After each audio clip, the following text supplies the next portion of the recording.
In this chapter, we're going to talk about pre-use and give you some lay of the land of what the ventilator is made of. The top of the ventilator is your GUI, or graphical user interface, known as the screen. When I turn the ventilator on, we will definitely spend a lot of time talking about the screen and how you interact with the machine. The ventilator obviously sits on a cart. The ventilator itself, or the breath delivery unit, is this box right here. That is where gas is mixed and ultimately delivered to the patient on the inspiratory side through an inspiratory filter and obviously the inspiratory limb of a circuit, and the patient would exhale back through the expiratory limb, through the expiratory filter, and out through the ventilator it goes. So that's your breath delivery unit. The ventilator comes configured in a standard configuration with either a 1 or a 4-hour battery. Remember this, the 840 ventilator is a little older, so these are sealed lead acid batteries. They are not hot swappable or lithium ion. So these do need to be plugged in at all times to keep that battery at a full charge for you. And then at the bottom, there may be a compressor with your ventilator as well. The compressor provides 50 psi of room air in the event you are in an area where you do not have piped in air. On the back of the ventilator, you may have a vent configured with cylinder holders. Obviously, you would put your oxygen and or air cylinders back there for transport, where your hoses connect and power and those kinds of things. The bulk of your work is going to happen with the screen. So I'm going to go ahead and power on the ventilator, continue with some of the pre-use discussions, and then we'll move on.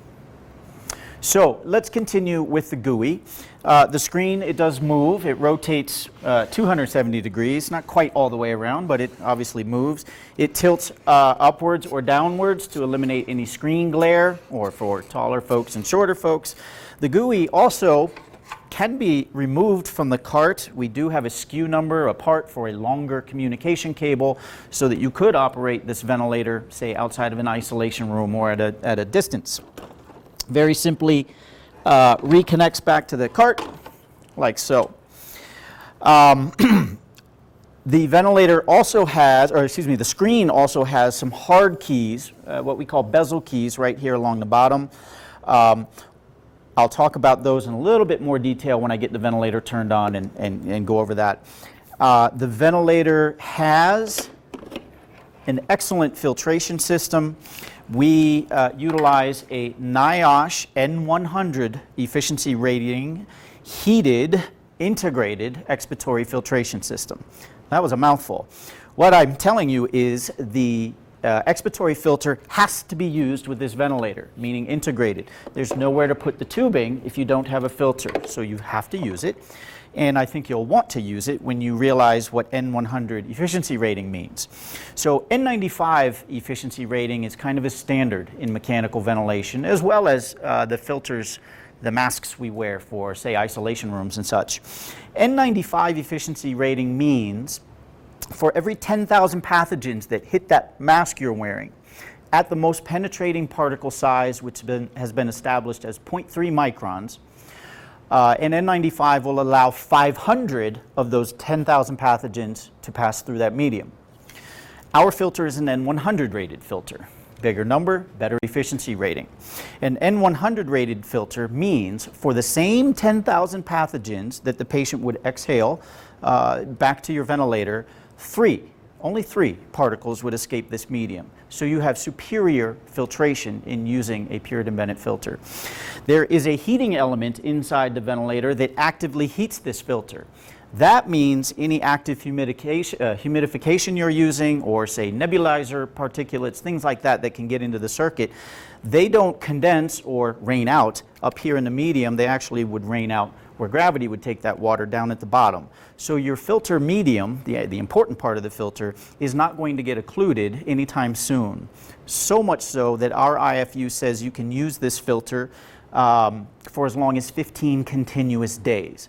I totally respect that you have circuit change policies, and if your hospital has one and you're changing more frequently, please do so. We will not you run with your hospital policies, but our IFU does say that the filter can be used on the same patient for as long as 15 days, should you wish to do that. So you have superior filtration, which protects you, the healthcare worker, other patients in the ICU, as well as other family members and so on. So fantastic choice in using the Puritan Bennett. I'm going to go ahead and turn the machine on. Power switch is right up front. I'm already plugged in. Gases are already plugged in. The ventilator goes through a short startup procedure here. You hear the compressor kicks on so that it is fully charged with 50 psi of air at any given moment. So that's the noise you just heard. And now you see some information on the screen.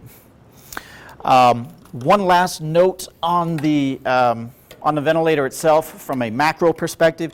There are 3 alarms or visual indicators of alarms that if one of these comes on, those are very serious alarms. You have an unrecoverable event, such as a vent in op or a safety valve open or something about the GUI's communication with the ventilator has been interrupted. So a really loud high pitch accompanied by a light here, your ventilator is in op and you're going to be switching vents. We have other alarms for patient conditions, and I'll certainly go over that in more detail. So let's kind of attack the screen, start identifying what's on here, and in short order we'll have you ventilating something here in just a minute.